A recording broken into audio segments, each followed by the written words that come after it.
Hello दोस्तों, 2026 JEE main series में आपका स्वागत है।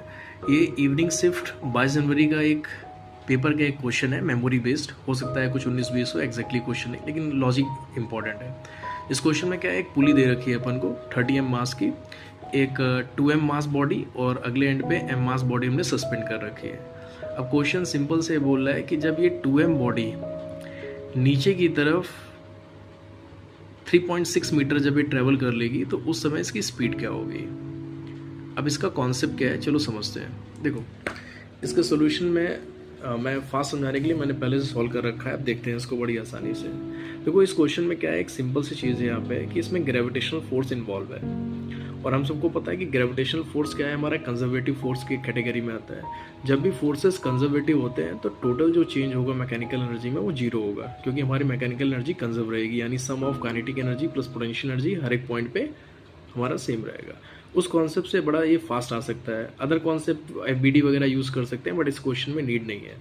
तो मैंने क्या किया यहाँ पे कि पोटेंशियल एनर्जी और काइनेटिक एनर्जी का सम जो है वहाँ पे change in sum of potential energy plus kinetic energy मैंने जीरो दिखा दिया है। अब यहाँ से change in potential energy is equals to minus of change of kinetic energy. अब देखो लॉजिक समझना, जब 2m बॉडी नीचे की तरफ 3.6 मीटर ट्रेवल करेगी तो m बॉडी भी उसी स्ट्रिंग से कनेक्ट है। तो जब ये 2m बॉडी नीचे की तरफ 3.6 मीटर आएगी तो m बॉडी ऊपर की तरफ जाएगी 3.6 मीटर।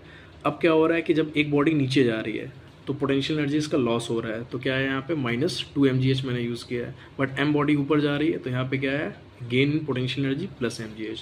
तो पूरे सिस्टम में जो total change in potential energy आ रहा है वो आ रहा है हमारा -mgh।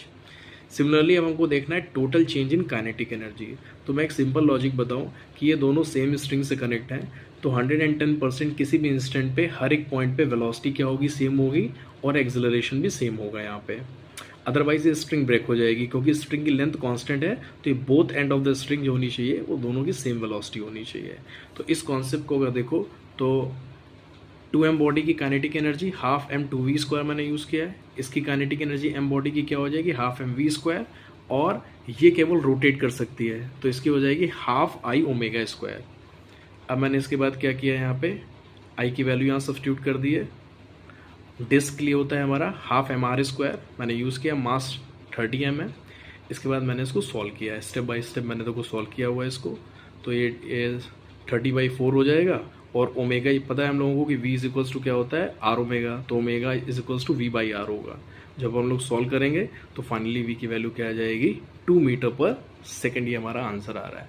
तो क्वेश्चन कोई भी हो हम लोग बड़ा आसानी से सॉल्व कर सकते हैं। फोर्थ ऑप्शन अपना करेक्ट आंसर है।